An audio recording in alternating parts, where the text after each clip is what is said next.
Hey guys, welcome back. I hope you are having an amazing day. Let's get right into the stories.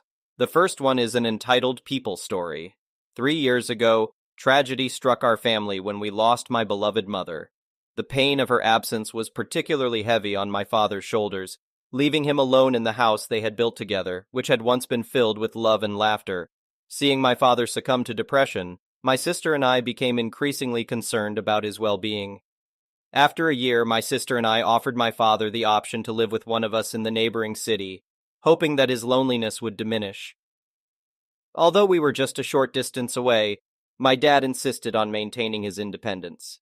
Despite his arthritis, he felt capable of taking care of himself.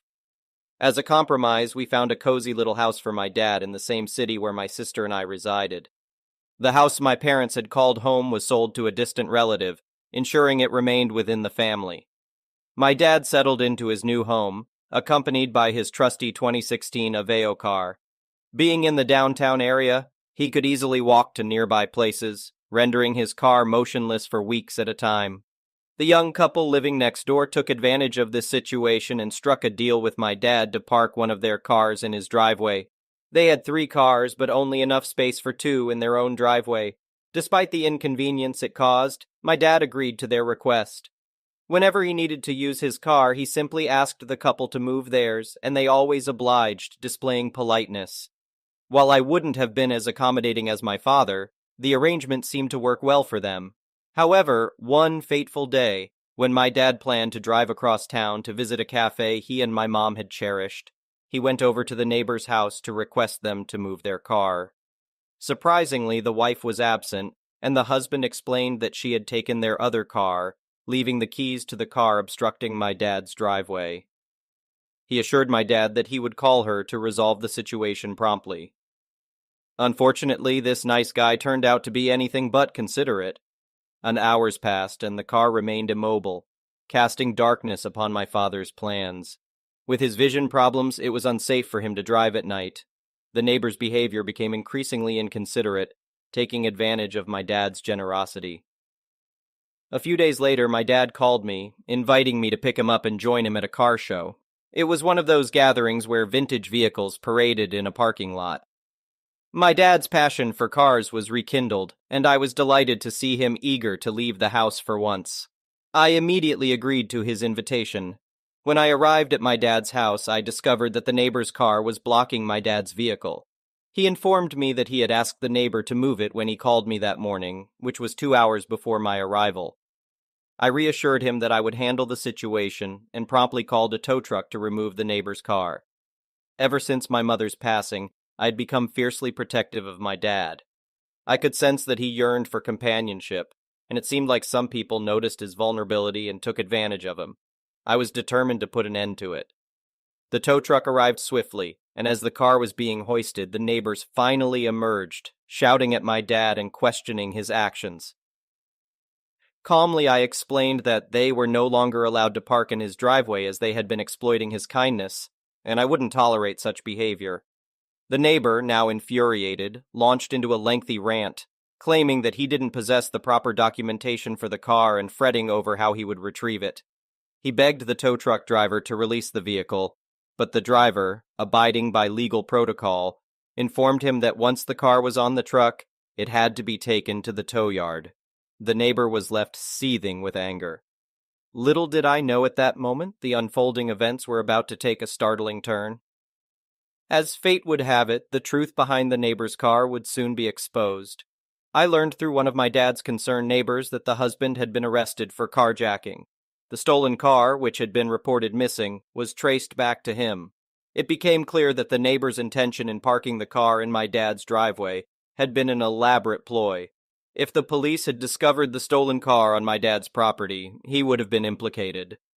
The girlfriend, in a desperate attempt to distance herself from her husband's actions, claimed ignorance, stating that he had arrived home one day with the car, and she had no prior knowledge of its origin. This revelation made me wonder if their decision to park the car in my dad's driveway had been a calculated move from the beginning. With the husband now behind bars, the wife hastily vacated the rented house, realizing the consequences of their actions. The swift departure allowed my dad to regain complete control of his driveway, finally reclaiming his independence and freedom to come and go as he pleased. The next one is a pro-revenge story. This one is a double government employee event, and what you should know is if you get the attention of a government employee and make them angry, they will make your life a living hell. Sorry, this is a long one. The setup is that I was working for a local county government in the permitting department that handled drainage and floodplain enforcement. I received a complaint from a homeowner, nice guy, who lived next door to a house that was part of an incorporated village, not a nice guy. The nice guy lived in an unincorporated portion of the county, and hence the call to me as an agent of the county.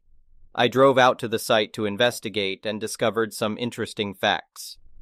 The permitting agent for the village allowed the incorporated homeowner to fill his lot, affecting the drainage, which caused the unincorporated lot to flood every time there was anything more than light rain. Nice guy indicated that there was some tension between him and the not nice guy, and part of the issue was that nice guy and his partner were a gay couple.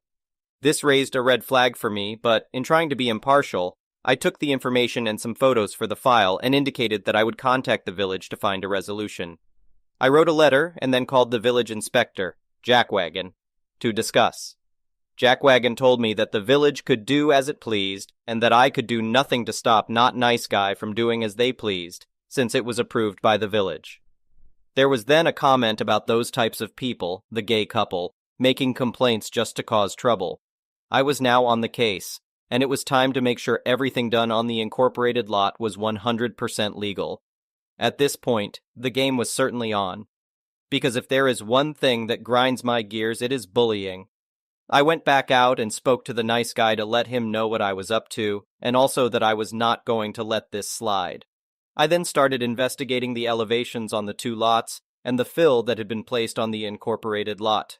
The not nice guy came out and started getting belligerent about my presence and ongoing investigation. He incorrectly stated that I did not have jurisdiction over his lot and that he would be calling the police. I patiently listened and then pulled out my two-way radio and requested that the home base dispatch both a village and a county police unit to the location. I then indicated that since there was a regulatory floodplain on his lot, I did in fact have jurisdiction and that I would be exercising my right to determine the impact of his fill activities upon that floodplain. Both of the police units showed up and I let them know what was going on. They were both appropriately agitated to have to waste their time and let not nice guy know that I was within my authority to proceed with the investigation. A little while later, while I was measuring things, Jackwagon showed up. He started berating me about harassing the village resident and threatening to call my boss and file a complaint and so forth. I invited him to do so, quoting which parts of the code he should indicate I was violating. I was using marking paint to show the limits of the floodplain for the photos for the file. And what do you know, Jackwagon's shoe got painted when he tried to stop me. Obviously, he was even angrier, as was the homeowner, due to very bright orange paint in the grass in his yard. I pointed out that I had done the same on the neighboring lots, but they just kept complaining. It was actually marking chalk that comes off pretty easily.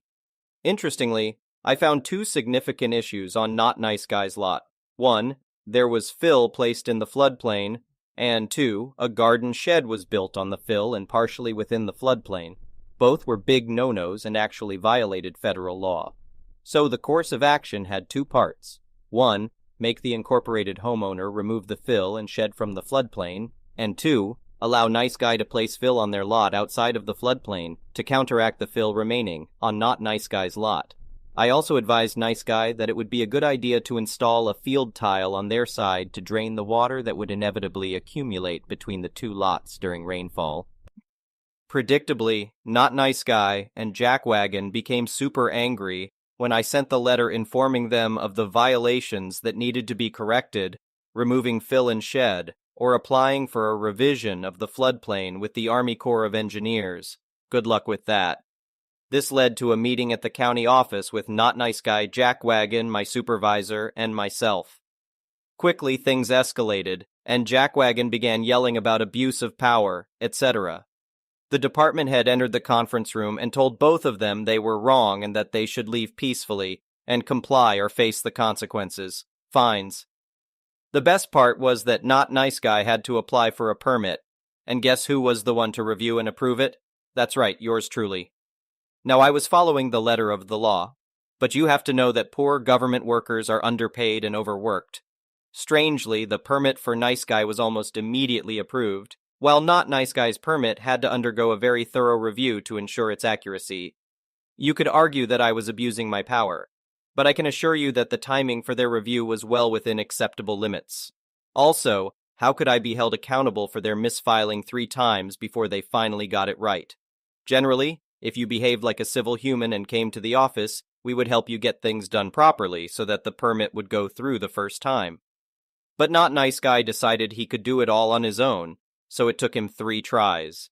Had he come to the office, I would have provided him with the same level of service as others, but he chose the harder route. Therefore, I didn't give an inch when it came to the submission being perfectly correct. Ultimately, the situation was resolved, but it took a lot more effort than it should have. The moral of the story: don't be an entitled homophobic a-hole. The next one is a petty revenge story. This past weekend, my mom visited me in Canada from Ohio to celebrate my daughter's birthday. We've been through several periods of no contact throughout my adult life because of these issues. Then eventually I'd feel bad and let her back into my life. Then she starts the cycle of verbal and emotional abuse again and tries to cross any boundaries I've established. She spent most of the trip lecturing everyone she could about Donald Trump and guns. None of my friends or in-laws up here are American. Everyone is pretty left-leaning, just like her. I am also very left-leaning, but I've grown up with guns because my dad collected them and we would occasionally go shooting. During one of these rants, I made the mistake of saying I didn't really care too much about guns, but I enjoyed going to the gun range with my brother-in-law. I also said I understood why people want to own guns and felt like they needed them to protect themselves and their family. Hoo boy. In my mom's eyes, that made me some right-wing gun nut who was okay with school shootings. I wish I was being hyperbolic, but I'm not. At one point she said next time I went to the gun range with my brother-in-law, she hoped I heard the screams of the children at Parkland in my head. She also said she hoped my daughter was safe when I buy a gun. Over the visit, it became clear that this is going to be one of those interactions where things are going to spiral into a tornado of craziness that will affect everyone's lives that are even tangentially involved in the fight. It culminated with us getting into an argument in the car, and she canceled the whole visit. It would have ended there, but my mom came back to my house 5 times to continue the fight. I told her to leave several times before I called the police because she tried to force her way in and was making a scene in front of my house. She ended up checking out of her hotel and heading home before the police could talk to her and tell her to stay off of my property. The next couple of days, she sent me texts and left voicemails filled with insults and more nonsense about guns and Donald Trump, as if the crux of our disagreement was about guns and not her crappy parenting or her refusal to get help for what I'm pretty sure is some kind of personality disorder. So yesterday I was telling my wife about some of the texts and voicemails I had received from my mom, and my wife said to me, I did something bad. I asked her what it was, and she told me that she almost wrote my mom an email telling her off. Luckily, my wife said she was way too Canadian for an actual confrontation. So her revenge? I signed your mom up for every NRA and gun mailing list I could find. The next one is an entitled People Story. I have a coworker who is really disorganized and waits until the last minute to schedule things, which frequently results in calling a meeting at 4 o'clock on a Friday. Just to give you some context, my 8-hour workday ends at 3 o'clock, so these meetings make for 10-plus hour days. Moreover, because my coworker is so disorganized and unprepared, we often have to cover tasks that should have been done ahead of time, such as creating an agenda or defining desired outcomes during the actual meeting. Since these meetings are mandatory, usually occurring once or twice a month, I have to attend them regardless of the scheduled time. I receive overtime pay for working beyond regular hours, but my coworker is expected to provide at least a week's notice. Personally, I would prefer having free time rather than the extra money. Normally, if I don't receive notification by Thursday afternoon that the meeting has been scheduled for 4 o'clock on a Friday, I make other plans for the weekend, like hiking, biking, or going out. Yesterday, Friday, my coworker attempted to schedule the meeting for 4:45 but didn't add it to my calendar until 3:05. By that time, I should have already finished work, but a meeting at the end of the day ran a few minutes late, so I was checking my email and preparing to wrap up for the weekend. I noticed the meeting request and replied that the notice wasn't sufficient for a meeting outside of regular working hours. I mentioned that I wouldn't have even seen the notice until the following Monday, and I CC'd my boss to ensure they were aware that I wasn't trying to avoid any responsibilities. Naturally, my coworker was upset because they are legally required to hold the meeting, and that day was the absolute deadline before filing an extension, which my boss had explicitly prohibited, unless under exceptional circumstances. They had known about this for 2 months, but failed to plan accordingly. My boss called at 3:10, asking if I could do the meeting immediately and finish by 4:10, with plans to address the issue on Monday. It was fine, I had intended to leave town but could postpone my departure. My coworker responded to my boss via email, stating that they were using personal time between 3:10 and 4:45, so they couldn't hold the meeting during that period. They also claimed that nothing I was doing could possibly be important enough to justify my absence from the meeting at 4:45. Subsequently, my boss called my coworker, who admitted that their child's birthday party was at 6 o'clock that evening, and they needed to find a cake and party supplies before the meeting, which is why they couldn't be available. My boss became annoyed and informed them that my boss and I would conduct the meeting now, and my coworker would have to face the consequences on Monday. We proceeded with the meeting, which only took 20 minutes, and I left at 3:45. Later that evening at 10:15 p.m., my coworker sent me a text message filled with anger, blaming me for their predicament. They emphasized that as a person with children, I should understand that family obligations take priority. They also criticized my activities and hobbies, deeming them pathetic, and suggested that it wouldn't have been difficult for me to attend the meeting they scheduled. They further mentioned that they would need to correct everything my boss and I had done incorrectly since they preferred to handle it in a specific way, although my boss had already submitted it. In response, I simply wished them a pleasant weekend and expressed hopes that they enjoyed their child's birthday party. Their reply stated that they had forgotten to invite people, resulting in no one attending the party. They also thanked me for rubbing that fact in their face. The next one is an entitled parent story. I'm a preschool teacher. Oh, I've got some fun stories. Today, a mom put in a complaint about me. Her kids are twins, 3 years old, and they're an absolute mess. I love all kids, but these two are something else. Their names are incredibly similar, first of all. Picture a parent naming their twins Candy and Mandy or Mackenzie and McKinley. So these girls don't know their own names. They both think their name is Mackenzie. They came into my class not potty trained. They barely know any letters and colors, and have a low vocabulary even though they have an older sibling, both parents, and a nanny taking care of them. They hit and shove each other, pull each other's hair, and try to stick their fingers in each other's eyes. They have literally stepped on my other kids to get where they're going because they're so used to always having their way. One of them, McKinley, can be cute, and I had already made progress with her. She's using the potty by herself now, knows a few colors, and is starting to respond to the correct name. Then there's Mackenzie. This child literally clutches her pearls and looks offended if I ask her to do basic things, like clean up her toys, go potty, or line up for recess. She gets angry if she's told to say please, screams, "Chicken!" if she doesn't like her lunch and says no, while giggling to everything she's told to do.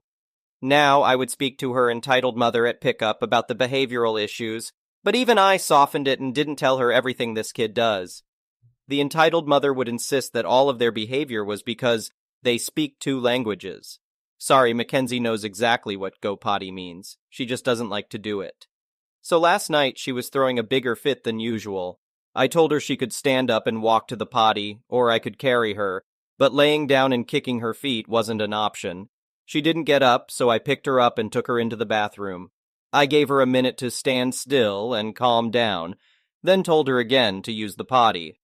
She immediately slapped me hard on the arm. This was the first time she hit someone other than her twin.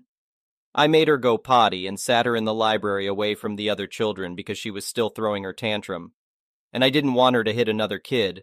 I take hitting very seriously, so I told her she needed to sit until she could be nice again, or until Mommy got there so I could talk to her. Mackenzie kept screaming and stomping, so I left her alone to cool down since my sitting by her was only enraging her more. Cue entitled mother picking up. She was rushing to get her screaming kids out, so I only had time to tell her that Mackenzie was sitting out of the group because she hit and wasn't being safe. The entitled mother asked why she'd hit, and I explained it was because she was refusing to go potty again. The entitled mother said, "Mackenzie, no, you need to be nice," and rushed them out. This morning when I arrived, the entitled mother was in my boss's office throwing a fit and demanding the twins be removed from my room. I wasn't there for the conversation, but my boss called me in later to talk about it. Apparently the entitled mother described last night as, "The teacher put Mackenzie in timeout for not going potty," which totally was not what happened. I was on the verge of a panic attack all day because I didn't know what was going on or what I had done wrong. My boss was fine with it once I explained. They just told me to make sure I'm conscious of how things look to parents when they pick up their kids. The twins were moved to the other preschool class, and at the end of the day, I overheard that teacher crying to the manager because the entitled mother had bawled her out over something too. The woman cannot handle her children getting any kind of discipline whatsoever. Unfortunately, schools have schedules to keep, and we can't spend 45 minutes waiting for your child to decide to go potty on her own. When she first enrolled them, she asked my co-teacher if we could spoon feed them. They're in preschool. Their classmates speak in full sentences, draw detailed pictures, count to 30, say the entire alphabet, and some can write their names already. I'm so hoping the entitled mother just pulls them out of the school because if she tries to put them in my class again, I'm not taking them. I'm not going to put my entire class behind because I have 2 children in my class who I'm not allowed to teach. Thank you for watching. I would really appreciate it if you could like the video and subscribe to our channel if you haven't already.